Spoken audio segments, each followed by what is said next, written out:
Every year, the Indian Army takes its formations out of the barracks and into an operational test. This November, Exercise Trishul staged 2 linked drills at Ramgarh. Over 48 hours, armoured formations, mechanized infantry, artillery, attack hepters, strike aircraft, drones and EW systems were tested end to end.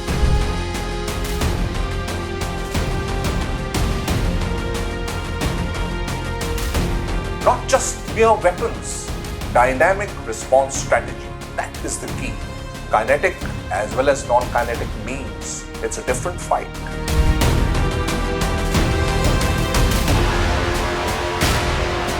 Sensor-to-shooter cycles, a satellite-linked command grid, counter-drone systems, loitering munitions, integrating with the classic armor maneuver.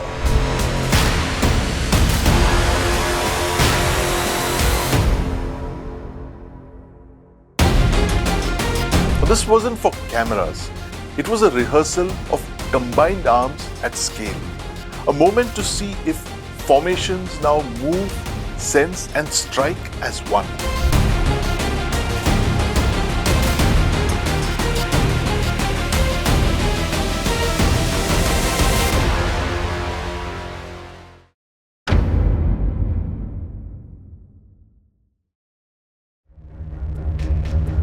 Exercise Trishul is the Southern Command's large-scale combat readiness validation. It's a full-spectrum rehearsal bringing together the Konark Corps, the Sudarshan Chakra elements, artillery brigades, aviation assets, engineers and modern ISR capabilities to test integrated warfighting.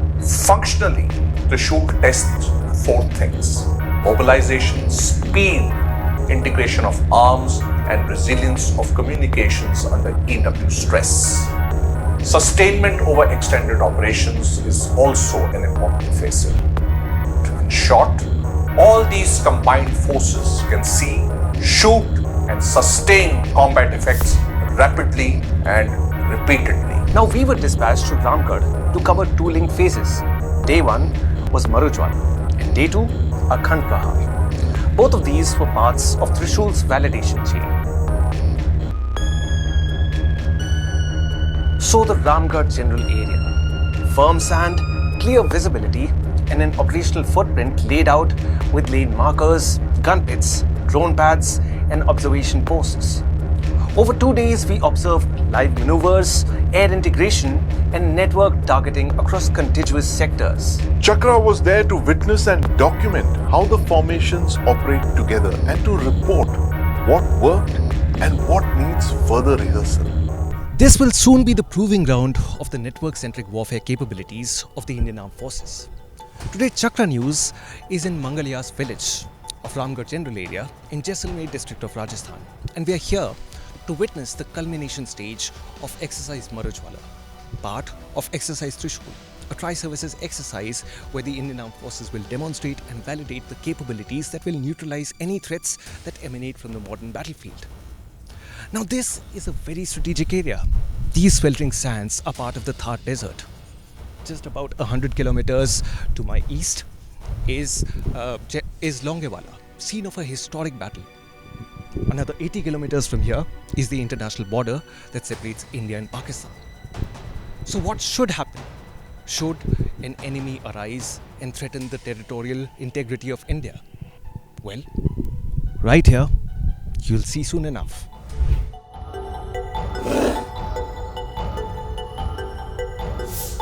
Maru Jwala is a rapid armored thrust, a tempo-driven assault to penetrate and exploit, participating the elements of the Konark Corps and Sudarshan Chakra, the components, the T-90 Bhishma, the mechanized infantry in BMP-2s, the integrated all-arms, nimble-footed and agile Rudra Brigade, the self-propelled K9 Vajra gun, aviation elements in the tactical battle area included B-17s, ALH, ISR and lethality were augmented by the FPV drones, loitering munitions like Nagastra, counter-drone systems, robotic mule platforms and SATCOM EW nodes.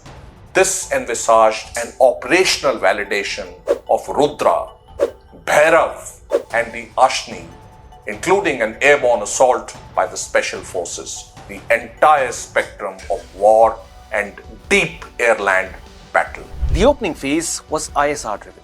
Surveillance and FPV drones scanned approach routes and handed targeted raid grids to command. T-90s advanced in a bound formation. BMPs provided overwatch, and mechanized infantry dismounted for clearance tasks. Artillery, in this case 130mm batteries, executed fire plans to shape lanes for the armor. Prachand and Apache gunships performed suppression runs timed with ground movement. Nagastra loitering munitions simulated point target elimination. Technically, Maru Jwala validated 3 core linkages. ISR to shooter unmanned feeds, directly feeding artillery and air assets. Maneuver sustainability as to how fast mechanized forces could move without losing their logistical tether. Air-land battle, helicopters and jets in fighter ground attack role, operating in close proximity of ground forces. This exercise stressed communications, target allocation, and rapid deconfliction.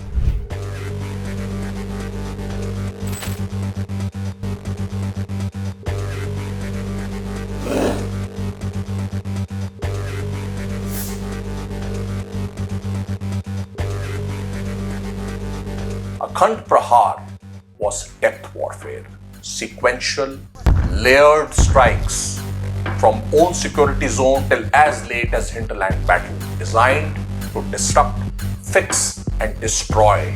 Networks, very important, included EW arrays, counter-drone systems, FPV teams, loitering munitions and satellite communication. Akhand Prahar opened with comms and EW. Drones identified targets. Command cells queued fires. Artillery executed rolling fires, followed by Jaguar strike runs for deep interdiction. Armored and mechanized elements exploited artillery effects, clearing and securing objectives. Throughout, counter-drone teams suppressed hostile UAS threats. The task was to maintain pressure, adapt to input feeds, and consolidate gains. Now operationally, Akhand Prahar tests whether a force can keep fighting across time and depth. Not just hit once, but re-engage, realign and continue fighting.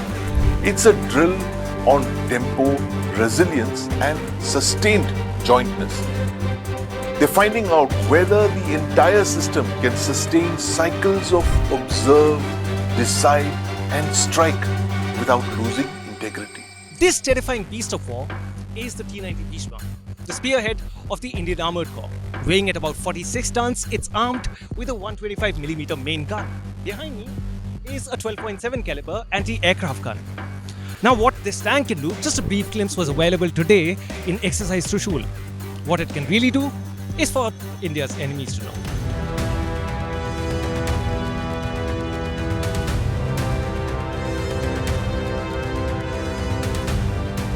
पिछले 2 महीने से जो कार्रवाई चल रही है वो तमाम ऑल आर्म यानी कि चाहे वो infantry, armoured, mechanised infantry, engineers, artillery, इनके तमाम ऑल आर्म दस्तों का लैंड बेस्ड मनूवर की जो ट्रेनिंग थी उसके ऊपर फोकस था। तो अब समय आ गया रुद्र ब्रिगेड के साथ कोल्ड स्टार्ट डॉक्ट्रिन को कोल्ड स्ट्राइक डॉक्ट्रिन में तब्दील करने का।